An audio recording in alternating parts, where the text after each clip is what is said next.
everyone. We're going to go ahead and get started. We want to start off by saying thank you so much for joining us this evening. We're really excited to have a rich conversation featuring our panelists, Cecilia, Noemi, and our honorary guest, Rosa Clemente. We're definitely going to be engaging. We're here to learn and to just kind of engage and learn more about being part of the Latinx community and colorism in our communities as well. So thank you for joining us. I also want to thank our sponsors, Urban Ed Academy, the Surge Institute, the Latinx Education Collaborative, and Urban Teachers.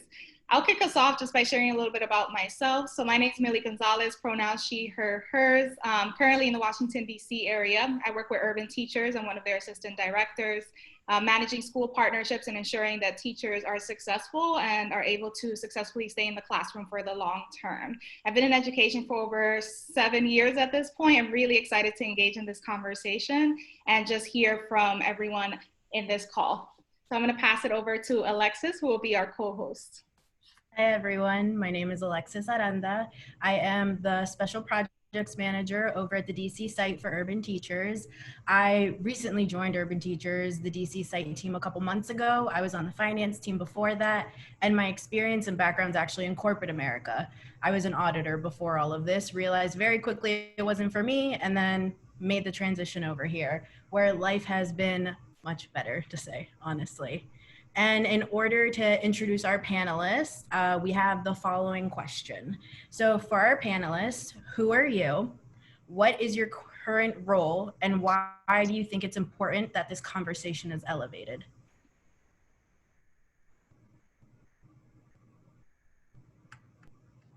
Ooh. And we can start with Noemi if you'd like. See, I was gonna hand it over to Rosa. So my name is Noemi Cortez, and I'm mad at Zoom because I can't figure out how to put an accent on my name. But there is an accent on the I, and so that's the pronunciation. I guess my job that I get paid for, I'm a program director for the Surge Academy of the Surge Institute. But I think that work doesn't really, or that title doesn't really encapsulate what I feel like I do.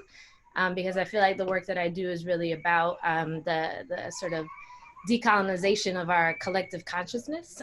So really working toward the liberation of our collective consciousness around the work that we're doing in education in particular. I've been in education for 20 years. The first couple were a hot mess because I didn't really know what I was doing or how I was supposed to do it. And so I've been coming into that with lots of really brilliant people around me. And most recently at Surge with lots of brilliant leaders of color, which has been a true blessing over the course of the last year and a half. Nomi, it's good to see you. I wish I was in Chicago with you all right now, fighting against the federal troops and everything else. My name is Rosa Clemente. I've been doing this work around what I call now Black diasporic Blackness, because I hate the term Latinx. I hate the fact that all of a sudden, like, white passing, quote, Latino, Latina, Latinx folks are now all of a sudden like blacker than any of us here. And it's being hijacked. So, and it's being branded as like this identity, which is way bigger than identity, right? Like, it's about colonization and racial capitalism, and yes, we have to fight against colorism, which is different than talking about anti-Blackness. These are all very nuanced different things. But yeah, it was my experience at the State University of New York at Albany when I began to go to meetings of the Black Student Association, and really began to understand like what it meant to be Puerto Rican, but what was bigger about just being Puerto Rican. And I mean, I went to college in the 90s, and at that time, it was a decade of really like revolutionary work on these campuses, especially New York, where I'm currently back. I'm back in Albany, New York. 20 years ago this week, I wrote my article, Who is Black? And to me, it has transcended anything that I ever thought. I mean, I get people from all over the world that read that and I'm like, oh, that's not really my best writing. But I think the important thing is that I didn't grow up in the movement. I didn't grow up with activist parents. I grew up basically being a Puerto Rican chick from the Bronx, you know, and I learned at SUNY Albany that there was more to that, and then at Cornell, and now where I'm finishing my PhD literally on, you know, Blackness as a diasporic or African descendants, you know. And obviously in the dissertation, I'm pushing back on Latinx, on Latinidad. I'm pushing back on a lot of things that still are erasing us.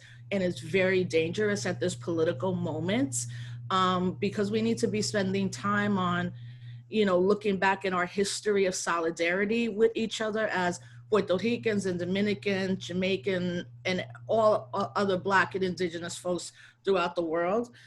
So I'm really excited to be here. And, you know, I didn't want to go first because I'm also like about to be 50. And I am so encouraged and pleased with the amount of Afro-Latina women that have just taken this to the next level in the last couple of years. And, you know, for me, I just have like, I'm just happy, you know, like shit, 20 years ago, even today, like no Latino group ever invites me to speak, right? They're like, you're too Black for this.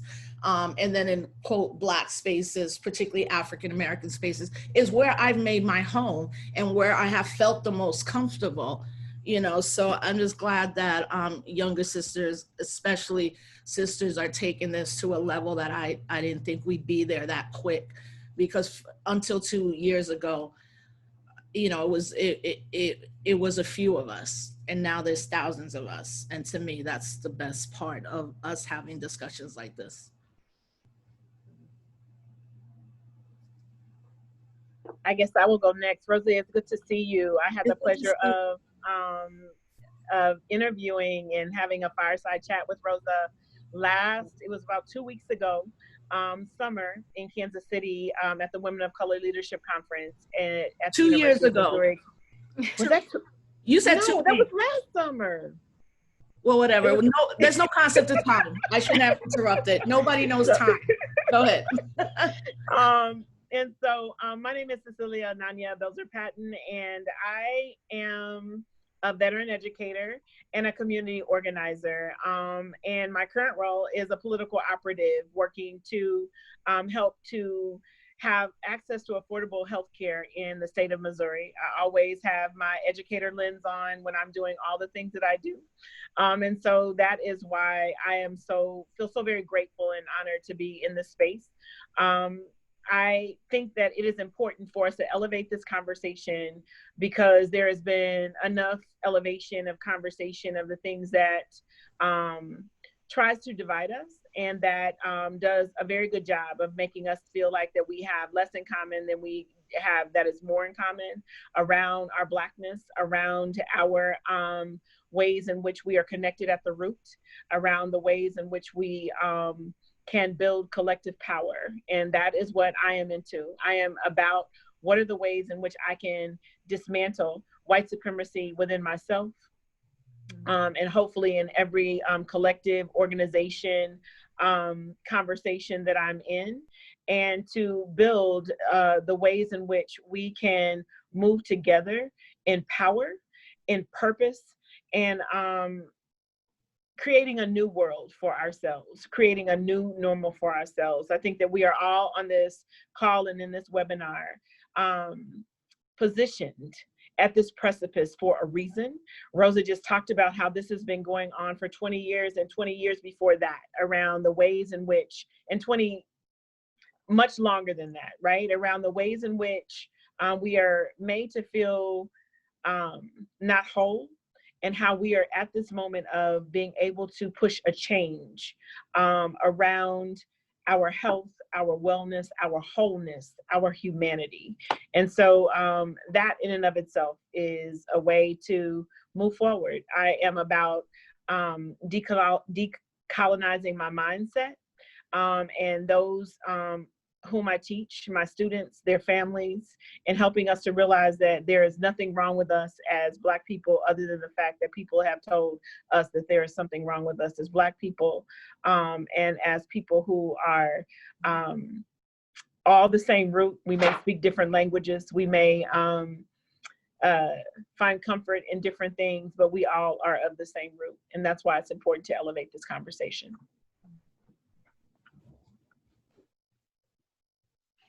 Thank you for all of those introductions and just for sharing your context and your stories around what has brought you to this work and to this moment. Would love to also hear from our audience where you all are joining us from, so feel free to add that in the chat box as well as we continue the conversation. Cecilia, you had mentioned that part of your work is decolonizing mindsets and education. I think it's so for all of us who either were educators or for those of us who are in this space currently, we realize the importance of education and decolonizing it and what that can look like. I think I can speak for all of us when we say we've had some amazing educators and we had some that have fallen short for whatever reason, have helped shape us where we are today. Curious if you all could speak to who were some of the most influential educators that helped shape your identity, and why or how did they influence your identity development? I mean, for me, again, at SUNY Albany, it was Professor Colea Clark, who I took her Intro to Civil Rights Movement class, and then Richie Perez from the Young Lords, one of the members of the Young Lords Party. We lost him way too soon, but you know, his teachings just still resonate with so many of me, so many of my comrades and me. And that professor also at SUNY Albany, Dr. Vivian Verdell Gordon, who, just on a side note, was the first person to Black woman to receive her PhD from UVA, which is one of the most racist campuses I have ever been to, and that says a lot.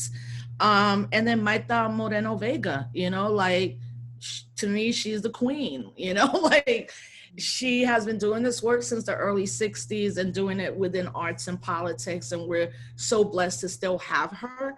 And, you know, she's also like a teacher who will tell you when you're fucking up. Like, she'll be like, what are you doing? You out there too much. I told you to be quiet. You know, like, you know, you have those people. So for me, it was mostly like Black and women of African descent. And then when I went to Cornell, who recruited me, Dr. James Turner. And if nobody has heard of him, you should know of him. He coined the term scholar activist. He started the Africana Studies program at Cornell, which just celebrated 50 years last April. And he straight called me and was like, you need to come here and you need to do your master's thesis on the Young Lords Party. Mind you, this was 1996. And you also have to talk about racism, not just around our identities, but kind of racism and what the future will hold, which she always talked about police surveillance. And that was in 1996, where we knew the police were brutal, but now like we can actually see it.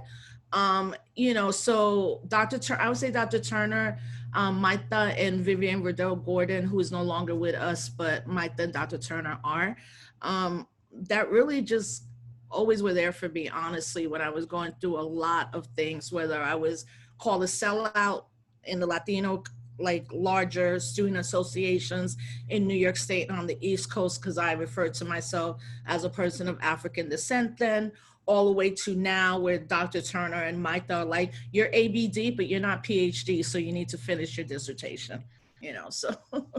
Those are my educators. And they all come through the National Council of Black Studies, you know? And I think that's important to realize academically. There are associations that we can join that really uplift us in solidarity, but also like challenge us as professors in the academy. What does that mean? Either you're a scholar activist or you're writing things in journals that people are never gonna see. So like you have to make that choice pretty quickly, or being in the academy as a Afro-Boricua woman, but like for the larger demographic, Latina, only 1% of us get our PhDs. And I'm not saying that's the panacea to everything. You have to get your PhD because you want to do it and you want to think about it, not because everybody else wants to do it. But the fact that we are also a great majority in this country and only 1% of us go through this process, which can be depressive and so many bad things. At the end, if you're a scholar activist, you're using everything you wrote or everything you study to uplift the communities that have the least resources, you know? So those were the folks for me, and still are. Yeah, I think for me, you know, my schooling here in Chicago wasn't fabulous. I always tell people that I am, if you look at any of my standardized test scores, there is a wonder whether or not I know how to read, because those test scores, they just don't show what I can do. But I want to say that, like, for me, my parents were definitely by far my greatest and best educators. My father, in all of his radical sort of revolutionary ways of being and thinking, that was definitely what was instilled in me. And my mother, obviously, in her dedication to, you know, not disposing of my father when he was imprisoned for his beliefs. I think it mattered to see that. And even though as a kid, I didn't quite understand it, it was absolutely because I went through a system that didn't value. My mother wasn't a single mother. She was a woman who remained dedicated to my father, who was a revolutionary, right? Like, and the fact that I couldn't work through a system that actually saw that, understood that, valued that in me and my family, that meant that actually it wasn't until college when I ran across the very first professor that actually not only reaffirmed that, but was teaching it as like a natural part of how we're supposed to run in this world. I mean, it was with Eduardo Bonilla Silva. He was just a badass. Like, it was literally the first time I saw an academic, a teacher, actually talk about radicalism as if it was just the way it's supposed to be. And after him, you know, it was definitely watching what happened to him at the university, and then having the opportunity to be with Wilson Valentin. You know, he doesn't know this, but he should know that, you know, like, it was because of him that I graduated from the university. He really did. He helped me. He worked with me. He showed me lots of different ways to be in this world as a Boricua in particular. And that was life-changing. But I would say more recently, the people who I have followed, who have really been my teachers, even though, again, they don't necessarily know it, has been Antonia Darder. And her writings have, like, saved my life in lots of different ways. Particularly after I did get pushed out of a university to go unnamed. She gave me life when she wrote in the things that she wrote. And it is these, I mean, they were really like, it was in that radical revolutionary sentiment, that decolonial framework that they all worked from, that I think was definitely the most inspirational for me and has really shaped how I understand myself in this work.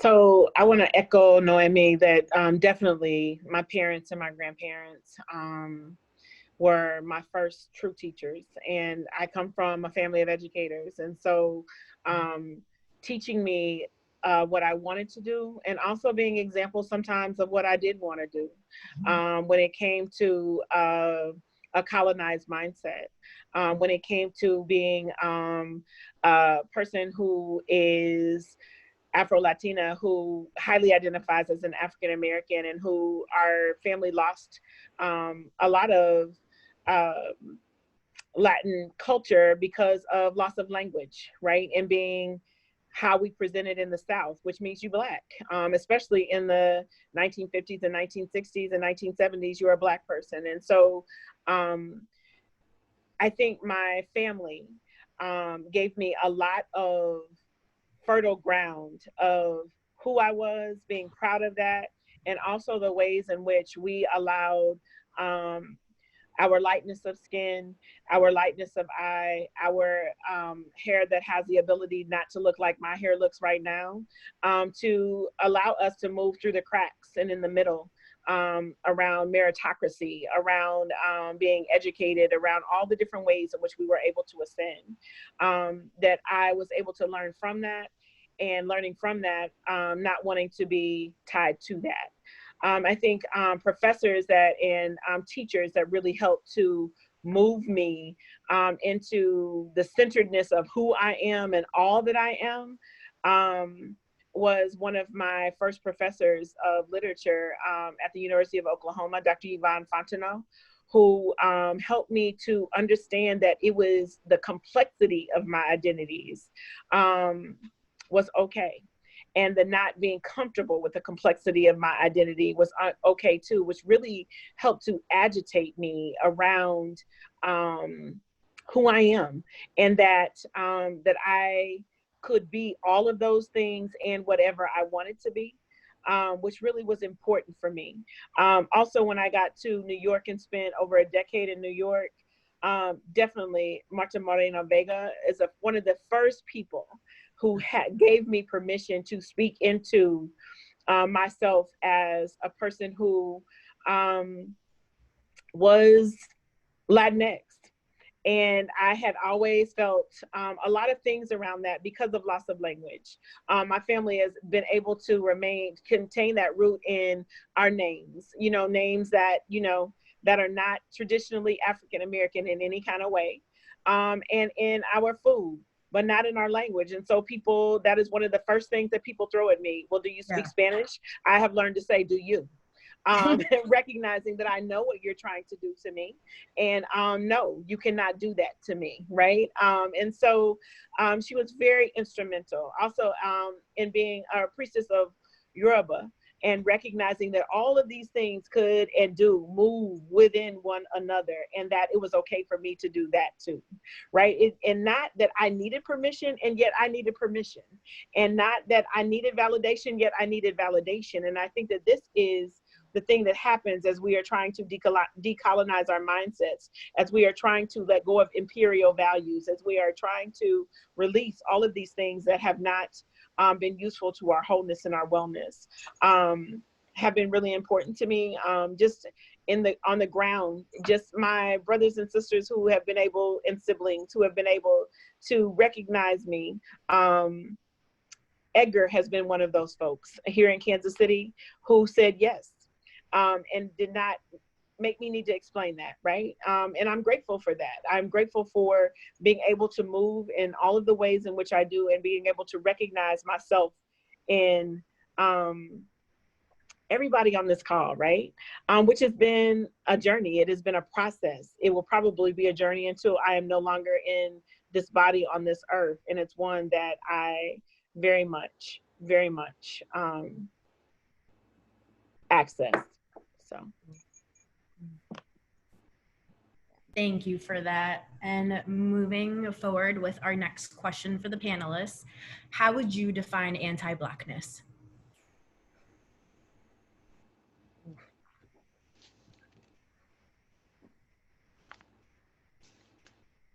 Cecilia, go. You go first this time. I was going to say, I guess we'll take turns going. Yeah. As the person who most would say resides most easily in that space, I think that anything that makes anti-Blackness, I define anti-Blackness as anything that makes any of us feel like that Blackness is not enough, that Blackness is not worthy, that Blackness does not have value, that Blackness is ugly, that Blackness is not beneficial, that Blackness is not powerful, that Blackness is not. And so I think that there are many ways in which anti-Blackness shows up. It shows up in and is defined by ways in which we are always gaslighting ourselves around that which is Black, gaslighting ourselves around having to be in this framework of either or, that there is no space of that being able to exist in the middle, that there's no space of something that is worthy that is not white. And so I think that if we're talking about all the different systems in which we're in that makes us feel like the Blackness is not enough, that is the definition of anti-Blackness to me. So the not enough of it, the not worthiness of it, the not beauty of it, the not everything that it is of it, the lie of it. I think that I have been really delving into this lie that has been propagated in especially African-American and American society but I would also say the societies of the Caribbean as well, that we had to be not human in order to really, for folks to move forward in the ways in which they did with Black people, with African people, and with descendants of African people. And so I think that anti-Blackness is a lie. That's my definition of it, more than anything. And it took me a minute to get there, but that's what I think that it is. It's the lie that anything that is not white is not of value.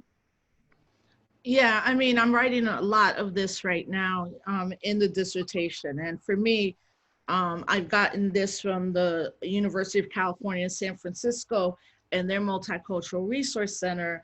To me, has been the best definition of, that I've seen of anti-Blackness, which is anti-Blackness as being a two-part formation that both strips Blackness of value and systematically marginalizes Black people around the world.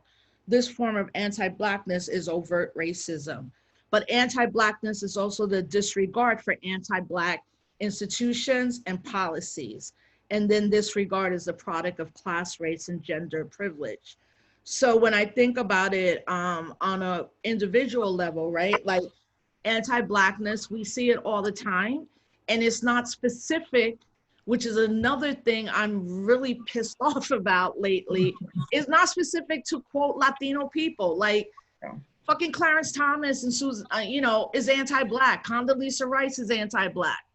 You know, it's a whole bunch of Black people that are anti-Black. You know what I'm saying? Like, I look at Congresswoman Nita Velasquez, who is a Boricua and has been there a long time, and I'm like, yeah, that's really dope. But when you decide to pass Promesa, which in Puerto Rico is going to be devastating, but who in Puerto Rico is going to be the most affected? Black Puerto Ricans in Loíza or Moca or other parts of the island. So for me, and then anti-Black institutions, look, at this moment, there are two women in this country that have Black institutions, and one of them is Maita Moreno Vega with the Caribbean Cultural Center, and another sister that runs the National Black Theater. But if we look at Maita Moreno Vega's case, she is the only Afro-Boricua or Latina woman in this country to have built and also institutionalized brick and mortar wise a place in Harlem on East 125th Street, or, which there's an institution. And that's the thing that we have to now really be mindful of. It is important to talk about anti-Blackness and colorism, but what institutions are we building? Are our movements at this current time building institutions? I don't think so, honestly. I think most of them are great organizations that know very well how to do social media and get people out.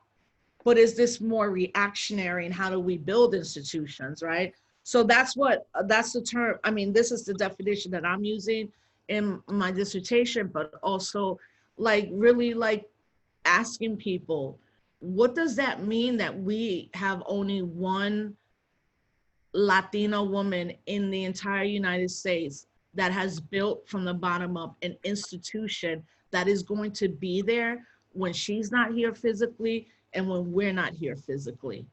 That's what we have to be thinking about. And if we look at museums and we look at this, quote, reckoning that's happening in academia and museums, is it really are y'all ready to say, we're just gonna hire all Black and brown women and y'all can run everything? Are we gonna hire all Black and brown, non-gender conforming queer folks and you're gonna handle everything? Because at this point, I'm like, yeah, y'all need us to keep this shit moving on some real stuff. We're the ones that build institutions. And Chicago is probably the most important example. There will be political differences in Chicago, but what you see in Chicago, and people always overlook Chicago, is that that's the home of Fred Hampton, and that's the home also of Chacha Jimenez, who started the Young Lords Party. And if you look at the history in Chicago, and I think we have to look at this geographically. What happens in Chicago is different in New York, it's different than Miami, it's different than LA or Oakland. But geographically, Chicago, which is interesting, also the Midwest, right, probably has the most institutions that are run and, you know, by other people of color. There are political differences, but they also exist. And I think we need to be demanding more from everyone in power and really build institutions that one day my daughter could walk through those doors and see herself represented as a Black Puerto Rican child, you know? I mean, I really ain't got nothing else to add, pero. But you're in Chicago. Right, but I mean, so the thing that I'm thinking more about is like, is it really in an institution? And I can see there's value in that, right? Like for us to have places where we can go, where we can come together and do the work. But I also wonder about, I mean, thinking specifically about the two examples you just gave, right? Like the way that when we have those institutions, that this system, you know, this government has taken those institutions down, right? Has actively worked to ensure that our people don't survive, especially when they have that level of success within our communities, right? And like yeah, so there's more I could say about that, but I do wonder about like the institutionalization of this work. Especially when I think about, so like the only thing I would add to this definition is like how subtle it is, right? Especially in our communities. You know, I think about, you know, even in my own house, like the little thing, and my mom had curly hair, like for real curly hair. And she still, you know, when we were growing up, talked about straightening it out, right? You got to blow dry it out. You got to do the do-rap to make sure like it stays and, you know, undo those curls because the curls represented something, right? Even in the ways that she talks about it now with my own girls and like how to interrupt that, because that is small, right? That doesn't seem like, you know, like my mother probably wouldn't even identify that as anti-Blackness, right? But it is, right? Because it's again, upholding a very particular way of looking that she, again, now let's be real clear, my mother also isn't all about being white and she doesn't uphold whiteness in that kind of way, right? So if you asked her, she wouldn't do that either. She wouldn't elevate whiteness, as the ultimate form of beauty. But there are those subtle, small ways that I also see, especially in our communities, that we do that kind of thing, that we haven't even together collectively learned to name those as anti-Blackness. But they are, right? Like that is what is sitting in so many of our houses and in so many of our families, right? But yeah, so that was two separate answers. No, But but that's very real. But still the same, it's real. Yeah, I definitely appreciate that. I appreciate you all sharing that. Noemi, to what you share, I could definitely relate. Like I'm Afro-Dominicana, grew up in the Heights in New York. And, you know, I think from early on experiences, I would walk into a hair salon, all you can smell is the smoke because of like, just like the pressure to like straighten your hair, relax your hair, look a certain way.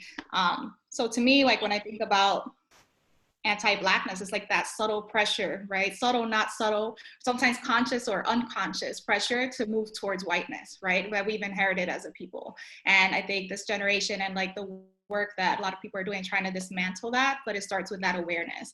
That being said, I would love to delve a little deeper into this. I'm curious if you all can share, like, what were some of your first experiences or a time when you became aware of the concept of anti-Blackness, whether that's in your family or in your community? I mean, I would say, though, I still would push back on this idea of anti-Blackness in our households, right? I think anti-Blackness is systemic. And in being systemic, me having to have a conversation with many of my cousins who are half white, I would not call them anti-Black. They don't know better. And I would say, you need to read a lot of Frantz Fanon about decolonizing the mind. Yay! You know, and I think we have to be very specific right now because for me, anti-Blackness is something that's perpetrated through a systemic lens of white supremacy. Yeah. Right? Individually, I think we could say, well, my father has biases and my mom and my dad are stereotypical and all of that. You know, because doing the work in your family is always the hardest work. So I you know, anti-Blackness for me is systemic.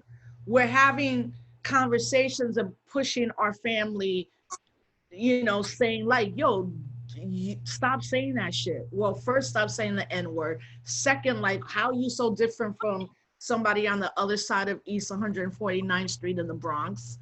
Or also recognizing that for me, many of my cousins in the Bronx never said anything anti-Black, period. And neither did my parents, right? My parents were never anti-Black.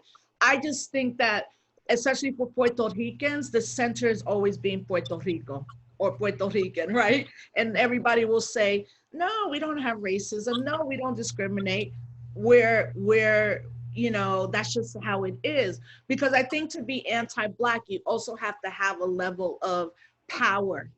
And when we look at systemic things, that's what power looks like.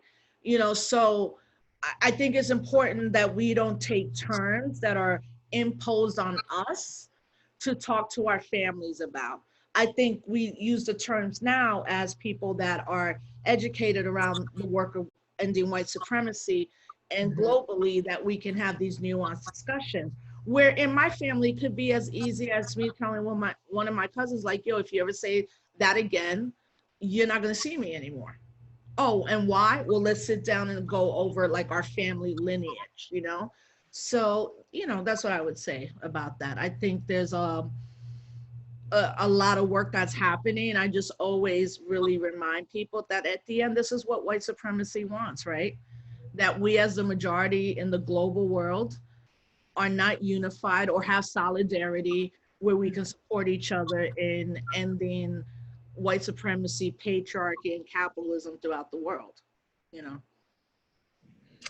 You know, it took me moving to and starting to, the first thing that I am is an artist in many ways. And so coming into New York to study when I was in college for a summer, to recognize that this myth that I had been told about myself as a minority, especially in Kansas City, which is the Midwest city that is not Chicago, right? It is not that kind of cosmopolitan thought at all. It is very Cowtown, even more so than our eastern sister city of St. Louis, right? Which has a different type of history than Kansas City does. It took me coming into New York as a teenager and young adult and recognizing that this myth that I had been told about myself as a minority was just that, a myth. When I was seeing a whole bunch of different people that looked like me in a city like New York, who may not speak English, may have been speaking Spanish, or may have been speaking French, or may have been speaking other languages, but yet looked like me as a person who was brown, who was Black, right? Who had all the features and different types of features than I do.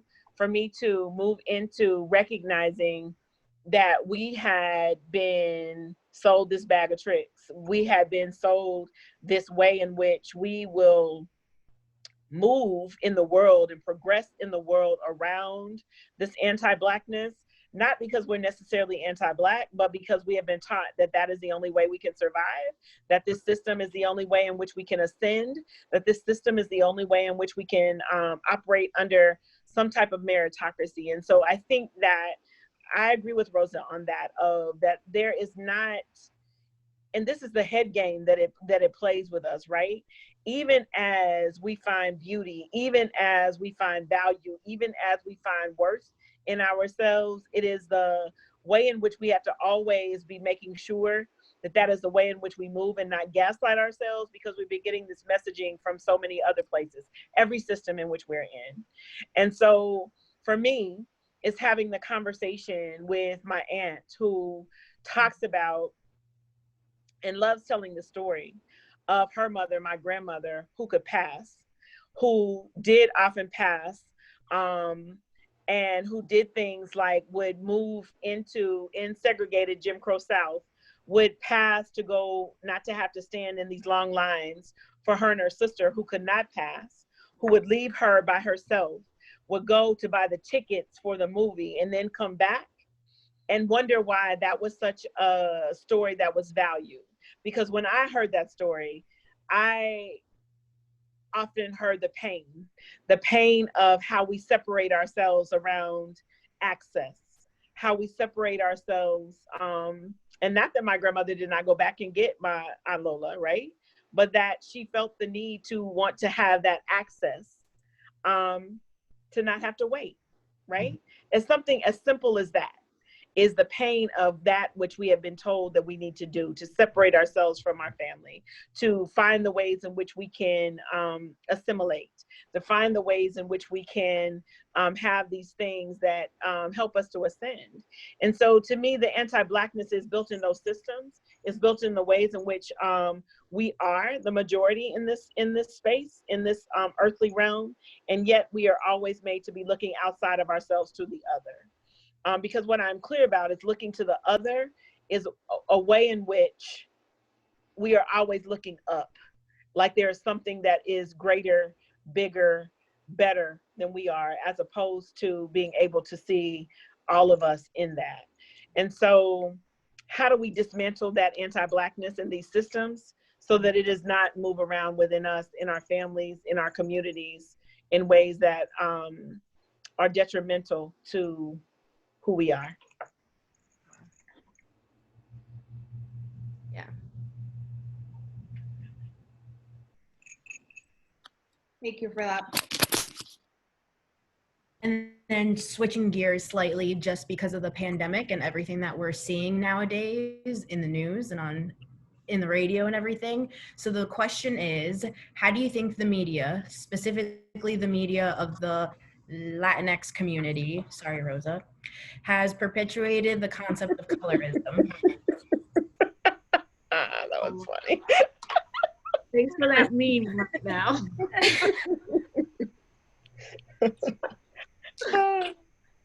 I'm not opposed to language. Try to be inclusive.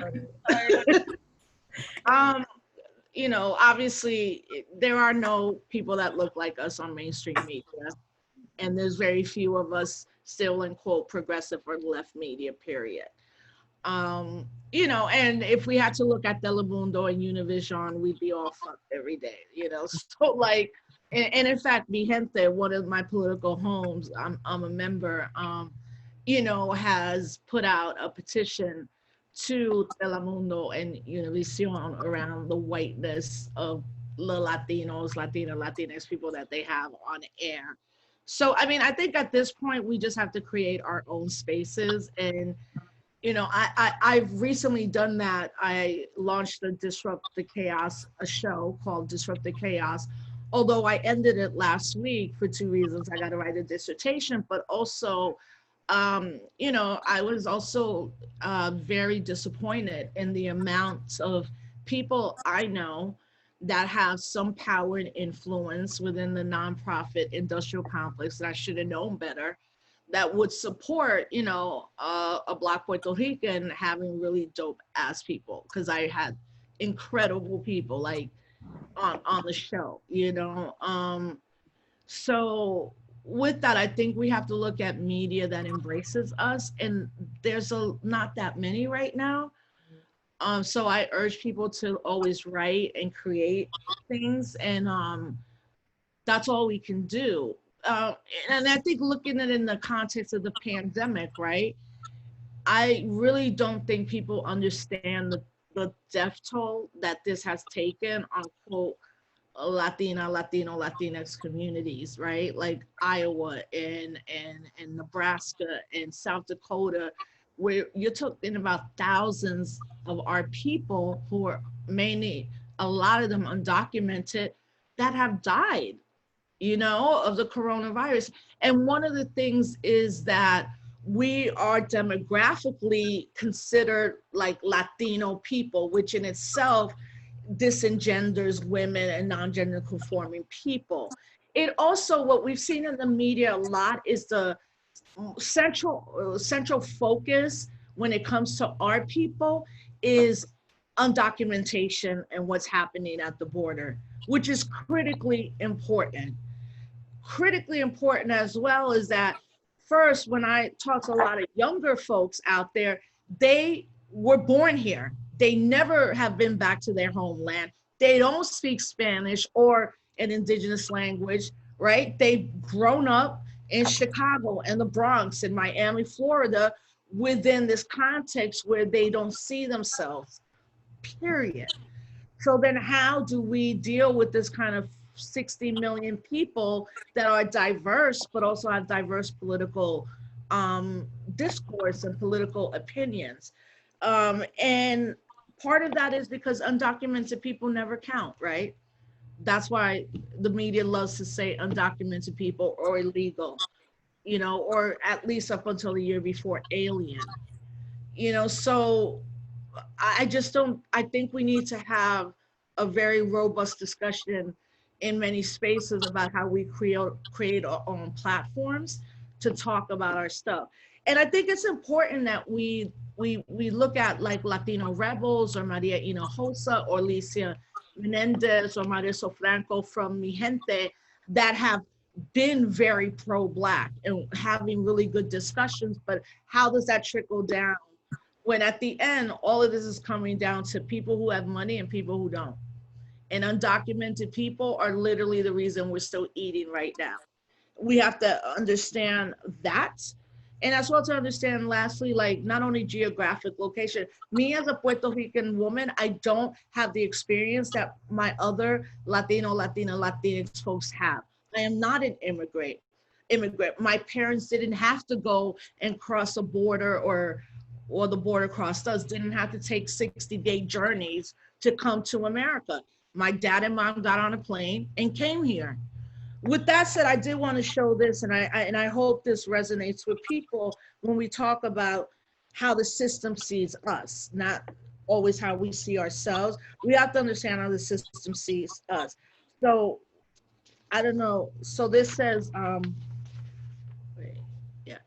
no dogs, negros, or Mexicans, right? Mm-hmm. And then this one is no Mexicans, no Puerto Ricans, or dogs.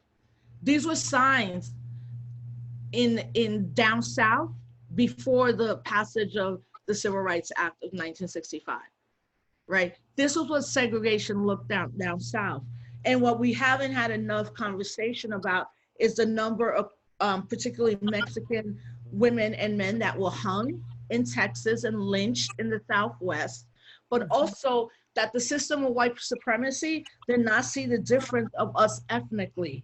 We were the N-words, Mexican, Puerto Ricans, and our humanity was devalued to the point where we were put on a list that said no dogs, right?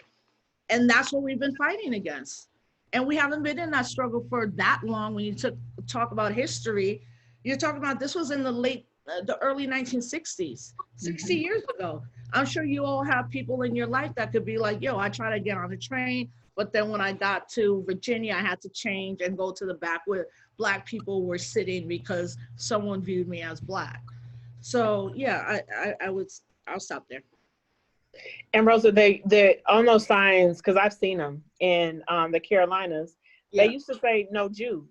Too. Right. Like it's the ways in which people have been made to feel like, I don't want to be that, so I'm gonna be as much as I can to whiteness as I can be, right?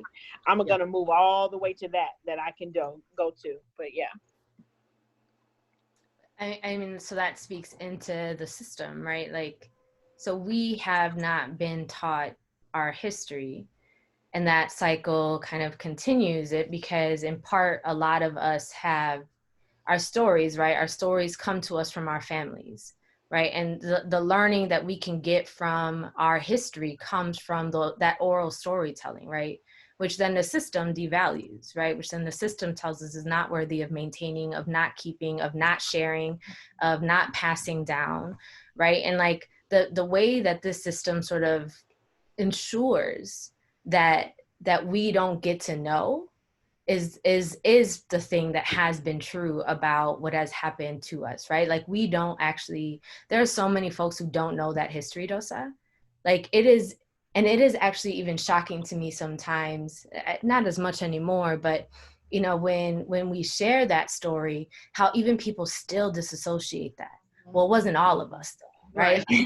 Like it was them Puerto Ricans over there, them Mexicans over there, not all of us over here, right? Like, and there's just a really, again, like that real funny way that this system is functioning unconsciously within all of us, where we've not connected the way that Telemundo and Univision represents Latinos, right? Like we haven't connected that to what we have then taught our kids, right? What we've taught our girls what they should look like, right? Like, oh, dude is out there in a t-shirt and jeans, but the woman's got her dress tight with the heels, vamos, like, right? She's gone with her outfit.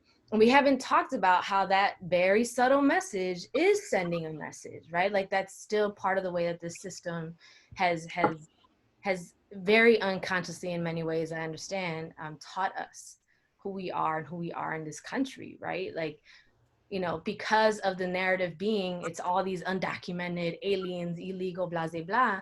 How many Latinx folks are like completely disconnected from then the Latino identity, right? Like, well, that's not us, so they can't be talking about us. And it's like, no, Papa, that's a way to actually separate us, right? Like, these are all the ways that the system continues to work to ensure that we just don't know.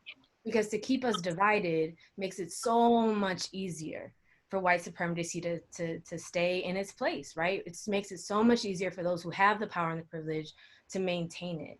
And then all of us are sitting here secretly, quietly, maybe consciously, maybe unconsciously, trying to strive toward this thing that we don't even fully understand. That in so many ways is antithetical to who we are, who are like our genes tell us we are, that we even feel uncomfortable in our own guts, trying to aspire to this thing that doesn't even feel right. But there it is, right? That's the thing that we move toward. And I can't help but just, like, the thing that sits with me around it is that idea that like our stories have been stripped from us. They have been taken from us. And it is in the retelling of our stories, the recapturing of our stories, the returning home to ourselves, where some of this can be interrupted. And whether it lies in an institution or not, I sort of I ebb and flow when it comes to that. There is still a need for us to come back home to that.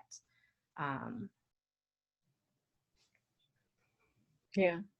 So I heard you say, Noemi, that that's what holds white supremacy in place. It's also what holds us in place too, right? Like it makes us feel like that we have a certain place that is not in the same place that that whiteness is. So one of the spaces that I had the privilege of serving and teaching in and leading in as an administrator was a very here in Kansas City, a organization that is primarily about 95% Latinx and very Mexican centric. And so when I would speak to my Mexican students about Blackness in Mexico, they would say, because of the sun, because people are in the sun. And I would be like, really? Only because people are in the sun? And so really trying to do this deductive way of really helping people to see, no, because there's African presence in Mexico. There's always been African presence in Mexico. And so that was like 5-6 years ago.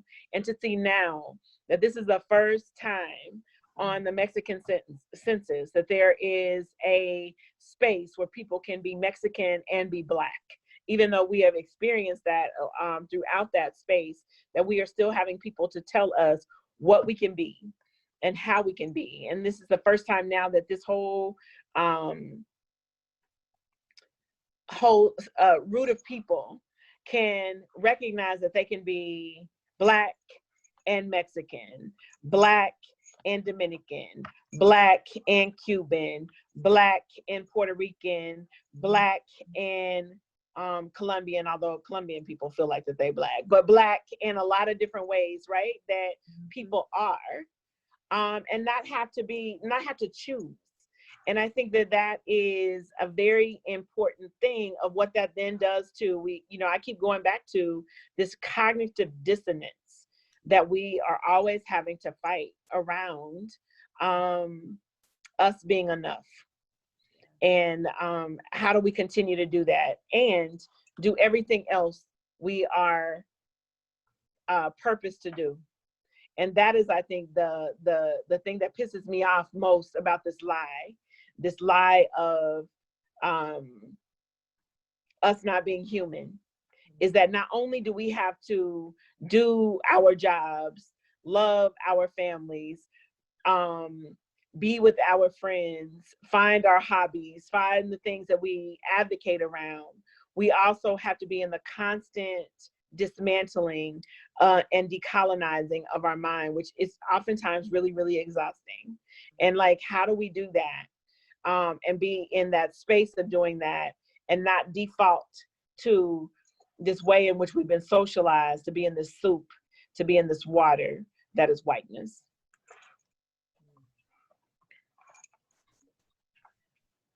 Thank you for that.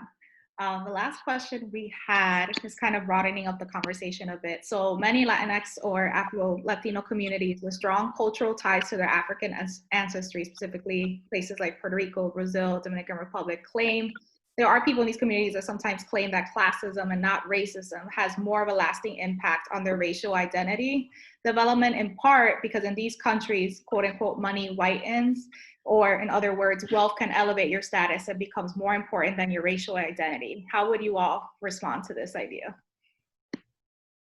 Well, you know, the thing is that a lot of the work being done around Afro-Latino, Latinx identity is based in Latin America.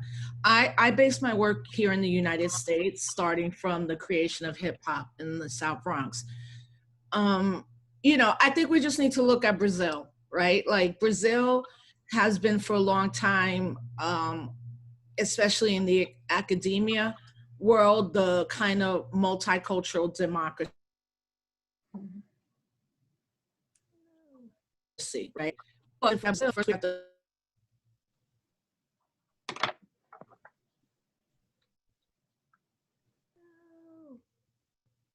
Is that everybody or is that just Rosa? Rosa, I think you froze a little bit for a second. I'm sure she'll be back. Yeah, I think it's just hers.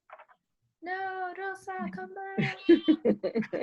Technical difficulties. Do you, Noemi or Cecilia, do one of you want to go until she gets back?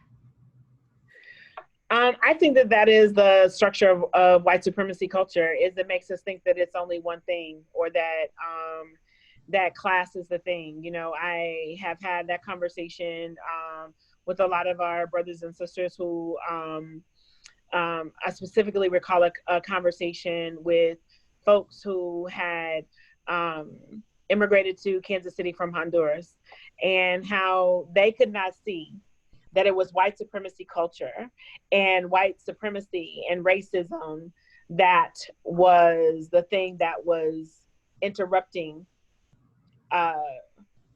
their ability to exist in Honduras.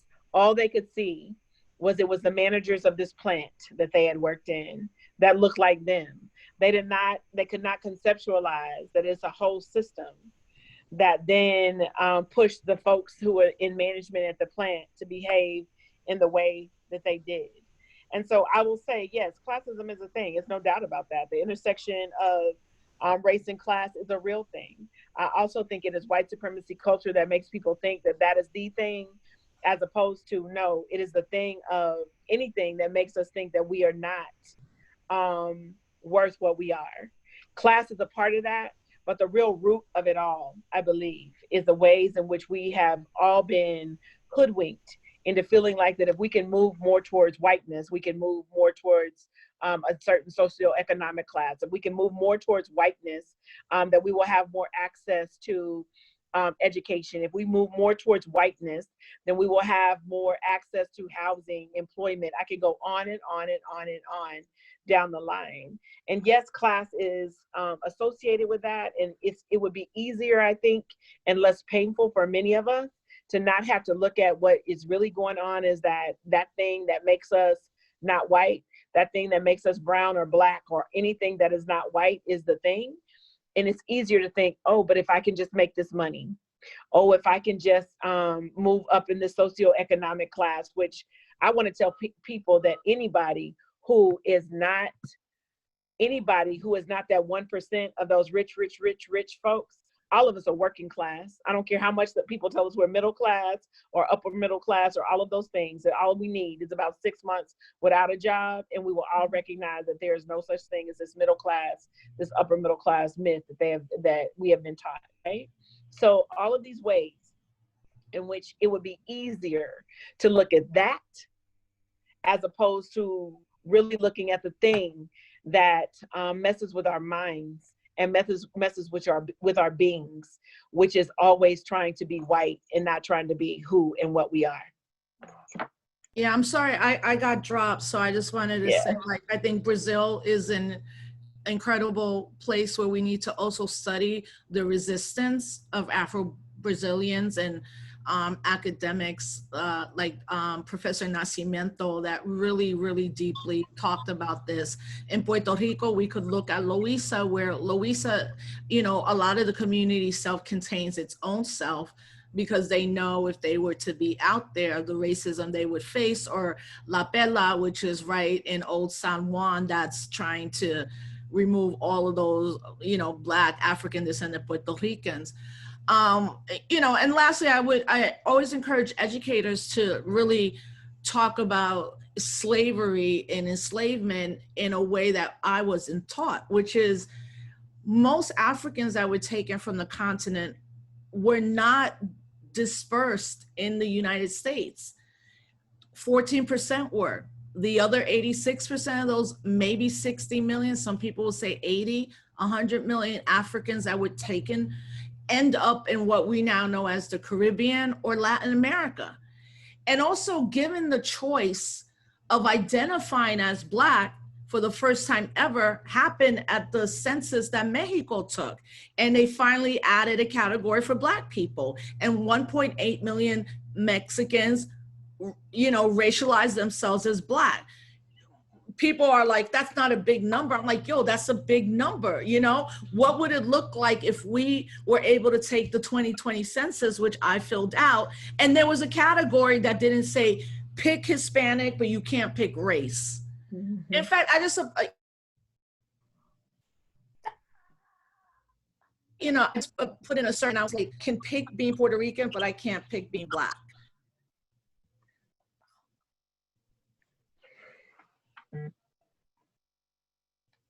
Okay. I think she froze again. So until we get her back. Noemi, you want to go for it? If not, we have one final question for the panelists, and then we'll open it up for the audience to ask questions, and we have a couple of those already. Go ahead. Yeah, you can go ahead and shift. You see, I'm like, no, just getting oh, gosh. Okay, well, until Rosa gets back, to close out for everyone, what advice would you have for current and new educators who will be helping their students embrace their identities given our current racial climate and the ongoing pandemic? Yeah, I think I actually just recently left the classroom for the second or third time now. And I was teaching middle schoolers.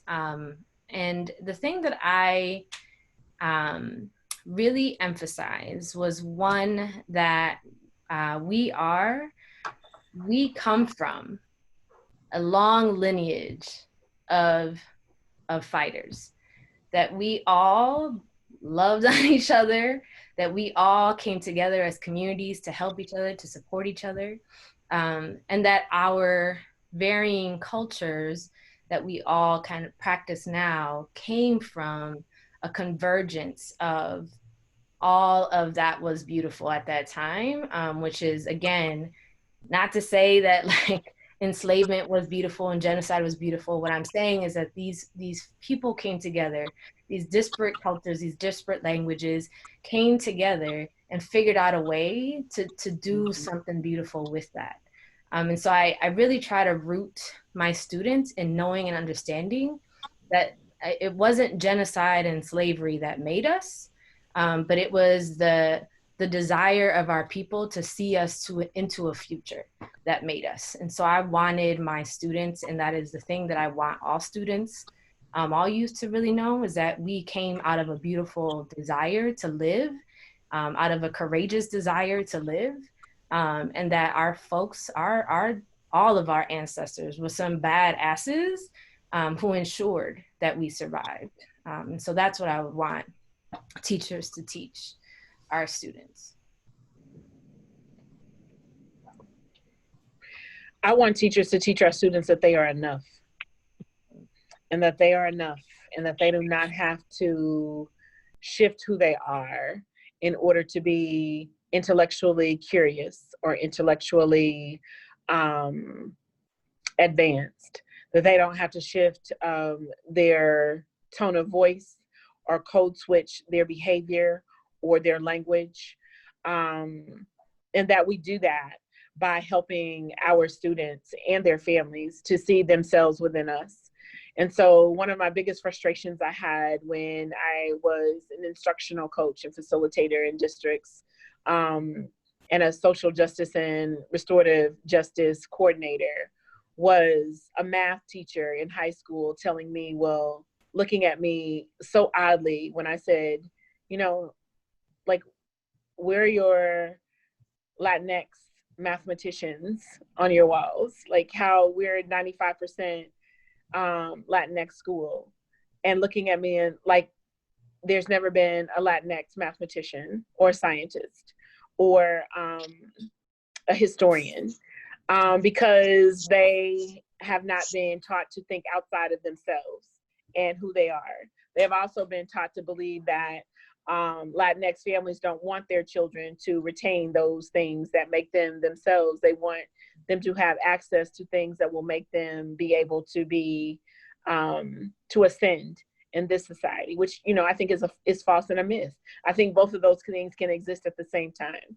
So I want our students to realize that they are enough, that they come with inherent value, that they are important and beautiful and special and unique, and they come with that.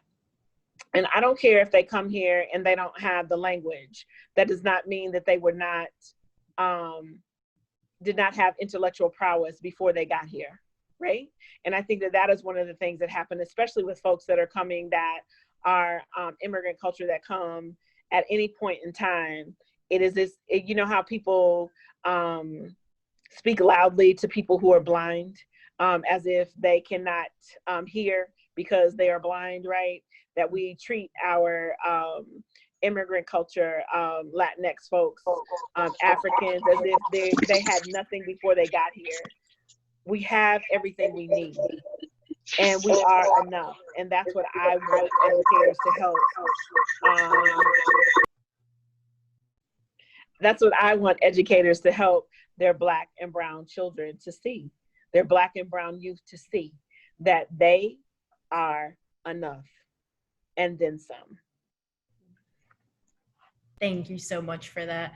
Rosa, just while you were out, the final question before we open up the floor for questions from the audience is, what advice do you have for current and new educators who will be helping their students embrace their identities, given our current racial climate and the ongoing pandemic?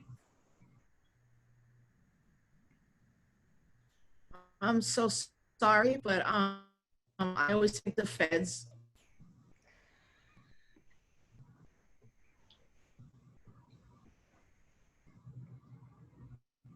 No. I think we lost her again. All right. Until we get her back, we will open up and start asking some of the questions that we've gotten from the audience. Thank you so much. Millie, do you want to go ahead? Yes, we have some questions already gathered, but would love for you all to go ahead and in the chat box, ask any questions you may have. We may not get to all of them, but we'll try as much as possible while we work on getting Rosa Black on the line as well. Some of the questions that stood out to us is someone asked, how do you explain internalized anti-Blackness or colorism, or even colonization of the mind when people are not really used to doing this type of work? Oh, hey, I'm here. I got on my phone instead of that. So what I was saying, you can hear me, right, Millie? Yes. Okay. So what I was saying, I think now teachers can be so first kind of like unapologetic about what they want to teach, you know, and this includes white teachers too, who have learned a great big lesson and should have been doing this stuff in the, you know, before this. But I think there's just so many opportunities now about embracing our Blackness. But for me, embracing Blackness is not just a cultural identifier. For me, it's a political identifier. So, you know, when I say I'm a Black Puerto Rican, it's not just an identity thing or cultural, that's my politic. I believe that we're part of the Black radical tradition. I believe that Arturo Schomburg set this in motion.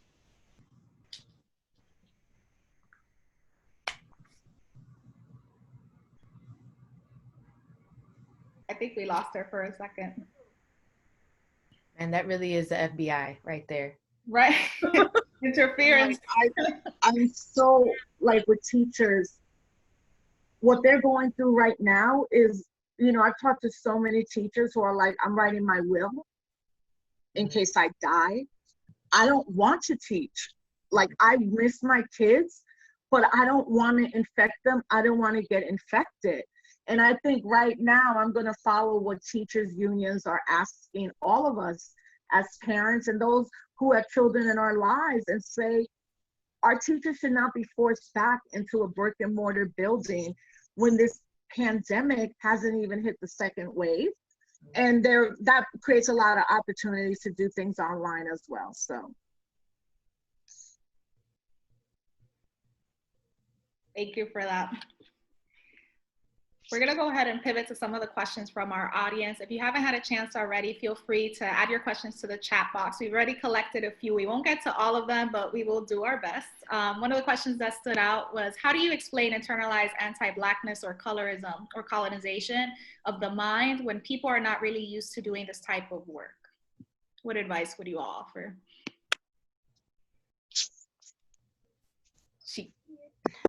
Depends on who you're talking to, right? Like, so, you know, I mean, it really does depend on who you're talking to. Like, cousin posted this thing on Facebook. It was like all the different color hands, and he was like, you know, I've never said anything that was racist before. And I'm like, bruh, I grew up with you. Like, let's have that conversation. You know, so I mean, but with him, you know, we had to start small, because it's like, okay, let's just talk about like pelo bueno, pelo malo, right? Like this idea of good hair, bad hair. Like, let's just talk about that. Like, where do you think that comes from, right? Like trying to like, you got to start with like the very small part of like, let's just undo this thing that you think is normal and totally natural to say. And like, maybe let's just start there. Because some folks just, you know, they've not had to have that conversation. And so it's hard for them to understand how it's happening in the world, especially, you know, if they also are very passing, or they carry a lot of the privilege that comes with passing as white. And so, you know, you got to start really small with some of them. I also am one for like handing people shit to read. Yeah. Here, read this so that we can get you like up to speed. And there was this one, you know, the kind of the text that I go to, because it's like easily broken down by the Latino Policy Studies Institute, was like, what are microaggressions? Like, let's just start with the world's simplest definition of what this could possibly be. But, you know, trying to pass on those really small, short readings for folks who are not wanting to do the reading or the intellectualizing. But I also am of the tradition that like, I probably can't interrupt people's ways of thinking if I don't have a personal relationship with them. And so I think it actually starts by, what is the relationship that you have with this person whose, you know, way of thinking and being you're trying to interrupt? Because there is then nothing that's vesting them into learning and wanting to learn, if it's just an intellectual exercise. But if it's because they want to know truly, you know, what you have to say or what you've been experiencing, then you might get further along than if there is no relationship.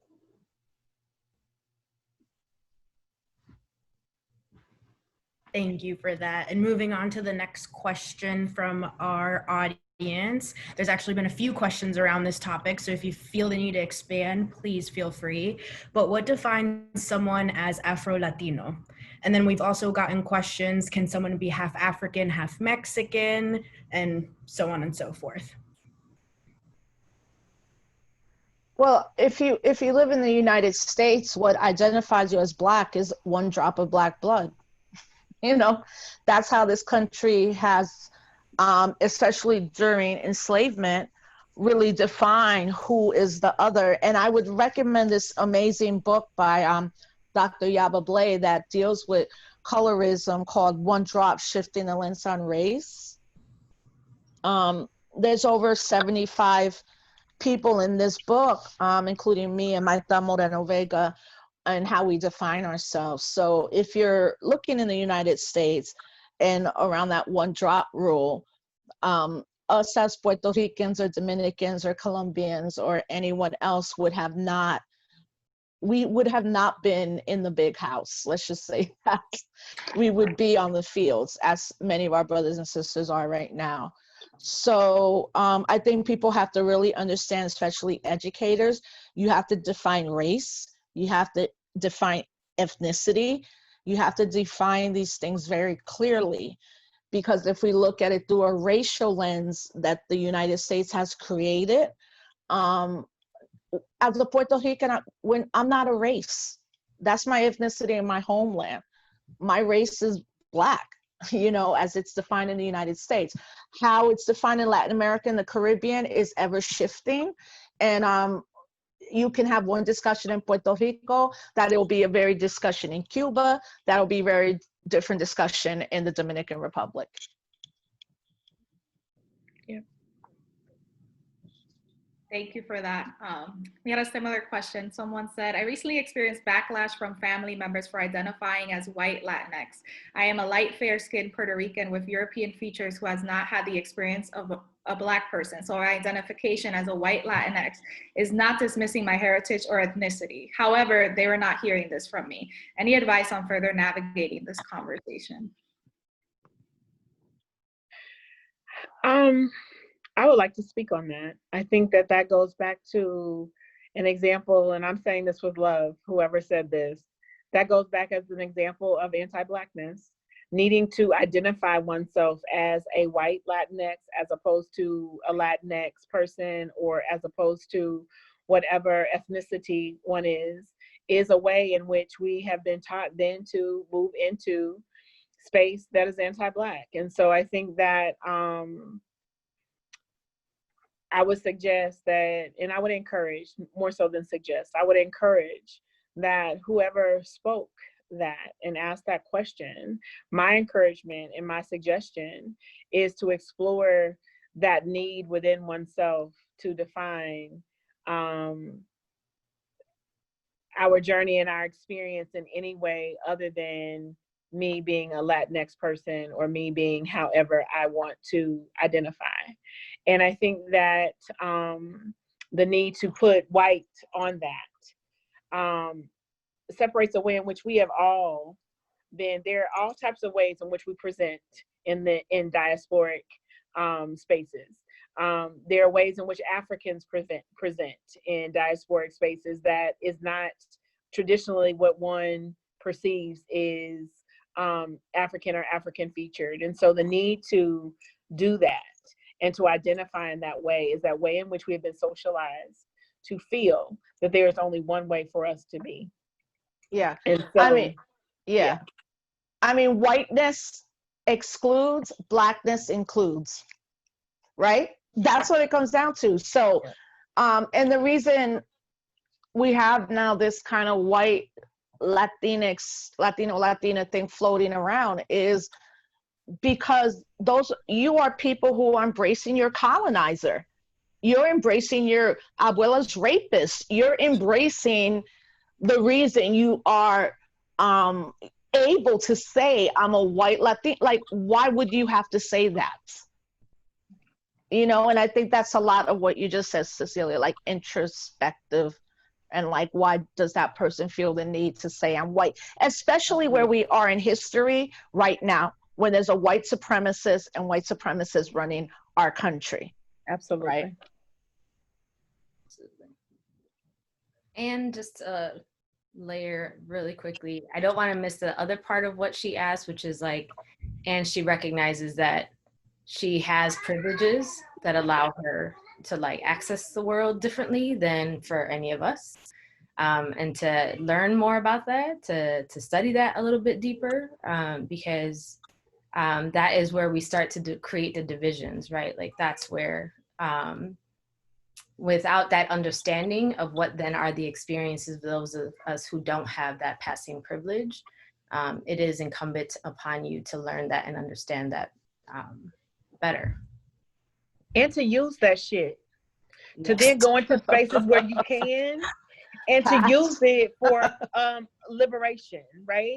And to use it for Black people's liberation, because I've been talking about this a lot lately. Like, if we look at this whole thing, this water metaphor, right? If Black people are the sand at the bottom of the ocean and we raise that, then that doesn't mean when we raise the sand that the waves suddenly collapse or all the water collapses. It means that if we raise the sand, we raise the water and we raise the wave, right? And so use that shit for Black liberation. That's what we do. Right. At the end of the day, you will still never ever be white enough. No, that's true. That's true. That's real true. Oh, I said the S word on sorry. That wasn't very You've been dropping F-bombs. Yeah, I'm like, then I'd be banned at this time. So.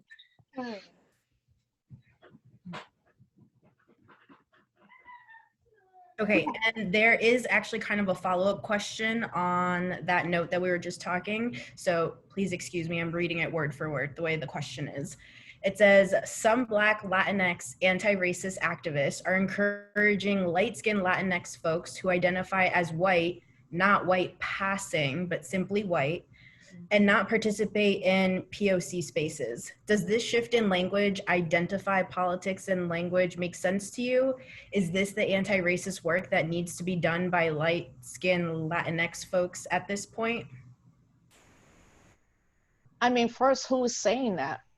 Right. Like, I want to know who's saying that.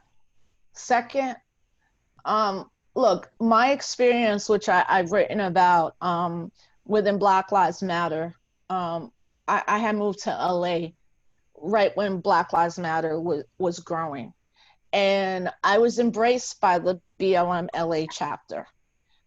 There was a meeting that happened, and there were some sisters who didn't want me and my daughter there because she's like, you're not one of us, you know, and everybody else in Black Lives Matter was like, no, we're talking about global Blackness here.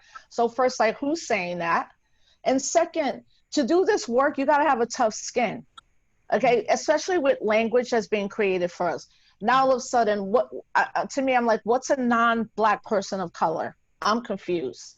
I don't even, this whole new term, BIPOC, I'm like, I'm always like, oh my God, any word just to say you're not Black is always introduced and perpetrated. Like, you know, it's like, I am not a BIPOC. I'm not an acronym.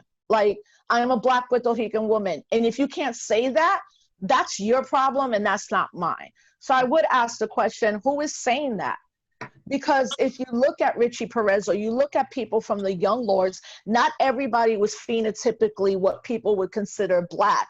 And I think people focus on phenotype. Like, people have said to me, you're mad light skin. I'm like, yeah, and there's mad, like, people I know that's mother was Black and father was white. Like, I have African features. I identify myself not only based on phenotype, but embracing Blackness as a political tradition. So that's what I would say. Who is saying that? Because I want to know so I can write an article about that. Thank you for that. It means a lot to me personally. I am Afro-Peruvian. Many people wouldn't know. I get the white passing all the time. See me in the winter, maybe in the summer, not so much. But yeah, it's real. And I appreciate you for making that comment, Rosa. And I'm sorry, let me just add this part. In the United States, when we talk about race relations, what we're talking about is African American and European American. So when you're having a conversation about racial inequity, do you have Haitians on the panel? Do you have Nigerians on the panel? Do you have Cubans on the panel? No. mostly and to this day, the conversation in America is a binary conversation, which the binary is African American and European American, while Blackness is global. So we could just look at all our media outlets and see that that binary exists. So then other people will be like, well, that's not about me. And then you have to dig deep in and really understand. And I'll say again his name, Arturo Schomburg. Like, if you don't know who Schomburg was as a Black Puerto Rican, you're already like a lot of steps behind in this conversation. And it's very easy to find out who he was and how he helped also build what we call the Harlem Renaissance period in the 1920s in Harlem, New York. There's a whole institute. Yeah, there's an entire library and institute. Entire library, right? Go and immerse. And so, like, you know, I don't know what it means to be in that experience, right? I am light skinned, but I am not light. Like, I am not white. I am not passing in a lot of ways. And I also have the stubbornness. Like I said, I had a grandmother who could pass and who often did, and did that for access. And who's to tell us who we are? Who is saying that? I echo that question that Rosa said. Who is saying that? And who is saying that? And ask them, who are they to define who you are? Right. And to what end? Right? What is the reason why they are asking that question? What is the reason why they are pushing you out? Why? Thank you for that. I want to leave us with one more question. And the question is, what can the Latinx non-for-profit organizations, or I'll broaden this a bit, what can nonprofit organizations in education do to explore and understand that the Black movement is part of the Latinx struggle?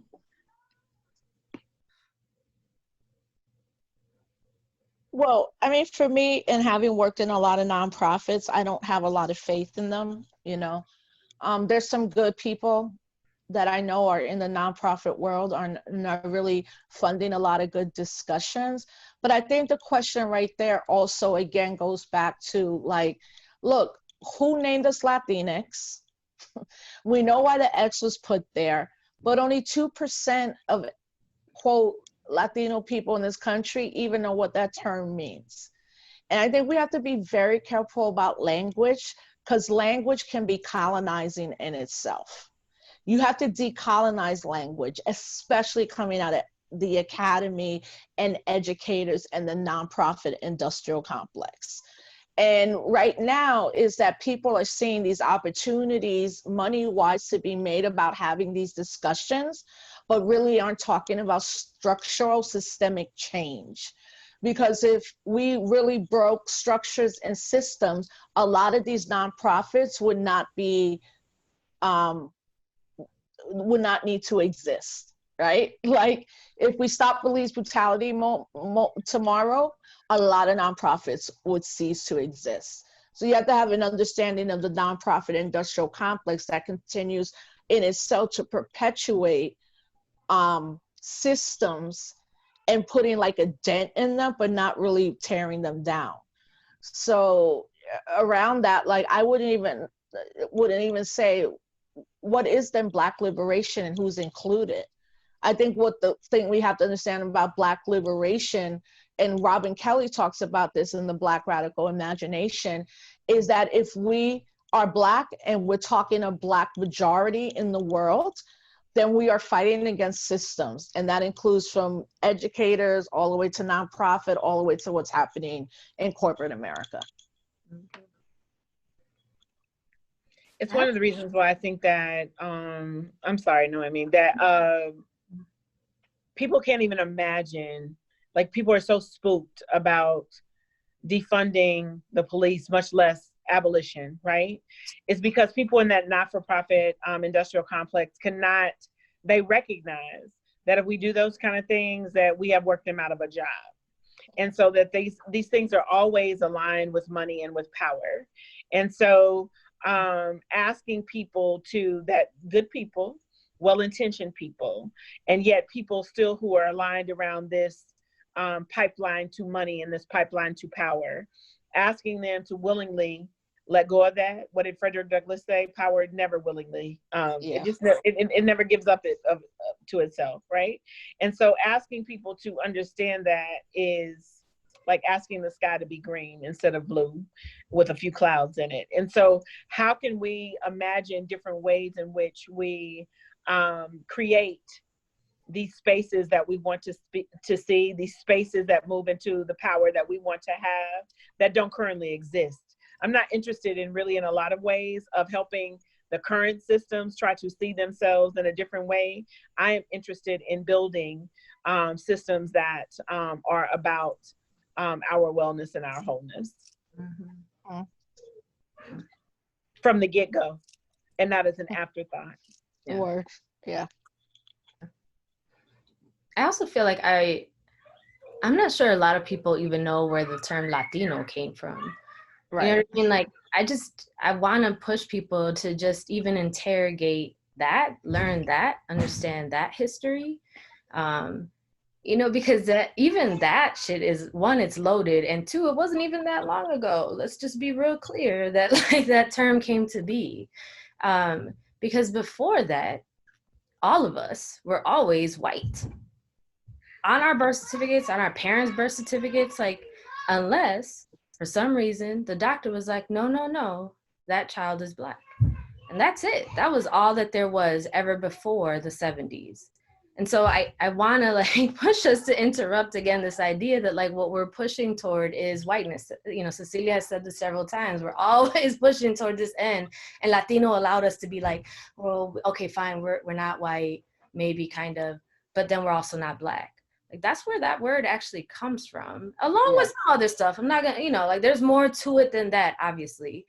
But I just would love to push organizations that definitely are super tied to identifying as Latinx. Like I hope that you understand the history behind that, and that is part of the work that you are doing within the organization, is really helping people to understand why that and not something else, right? Why that and not Black? Why that and not, I don't know what else. But. Yeah, I mean, I would just say too, like what you just said is 100.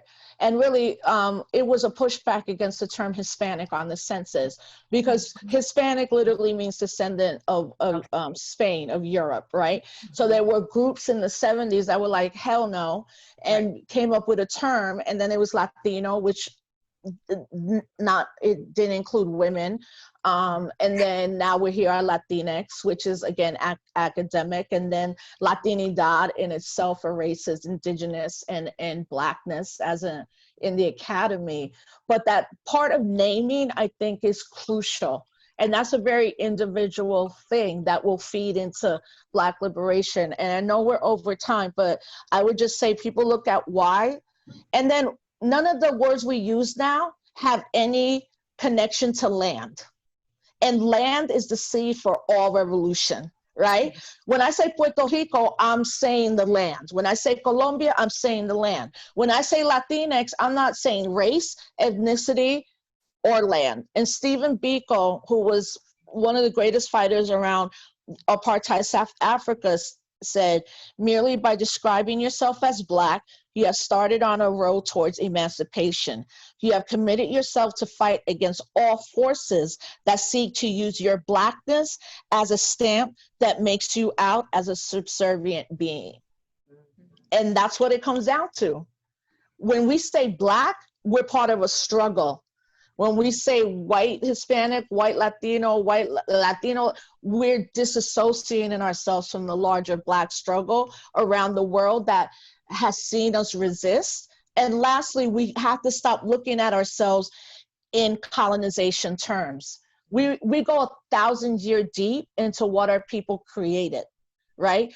Our history does not begin with colonization or the kidnapping of Africans being dispersed. We have thousands of years of history before that encounter, and we have hundreds of years of resisting that, which seeks to erase us and tie us to our slave-holding people and all of that. So, yeah. Don't think that we ever did not resist. Exactly. because that is not the truth. That is a part of that myth. We have never not resisted. And so when I see the progression of language around how Latinx I got to find another word to say, Rosa. You're going to have to help us with that, like, right? Because it's real. How Latinx folks, you know, identify. I see the same thing with Black people who were Negro, like, you know, first Negro, then colored, then Black, then African American. There's always this thing that we are trying to, you know, I'm Black. I no longer say African American in a lot of ways. I say I am Black. And then like, and I'm willing to say I'm African. I'm of the African diaspora who lives in America. And that's it. And so I align with that struggle. And I think that that's where we all have to kind of be seeing ourselves to move towards. It's hard at first, admittedly, and it is where we need to be moving towards. Thank you so much. We appreciate that. We are a little bit over time, but I think I speak for everyone when I say this has been an inspiring and engaging conversation. I feel like I came into the conversation with, you know, some questions already ready to go, but I feel like my mindsets, my thoughts have been expanded, and I feel like it just pushed me further into my own learning when it comes to my identity. And it's been wonderful to just share this space with a group of women with like just similar journeys as well as different. Being able to share that, discuss that, and also share that with others in the audience as well has been wonderful. I want to thank Rosa Clemente so much for joining us this evening. We really appreciate it. Think of all the million things you have going on. We appreciate you taking some time with us today. I'd also like to thank our panelists, Noemi and Cecilia. I feel like just looking at our chat box and engaging with you all today has been wonderful, and our audience has appreciated it. My co-hosts, Alexis, Casey, and Edgar and Robert, who have been supporting us in the background. And last but not least, all of our co-sponsors, so Urban Ed Academy, the Surge Institute, the Latinx Education Collaborative, and Urban Teachers. We look forward to having more conversations like these, and we will also be recording this as well. So if you missed anything, make sure that you tune in and give it a listen. Thank you so much, everyone. Thanks for having us. We need a part 2. We need a part 2. Bye. Bye. It's good to see everybody. It was. Okay.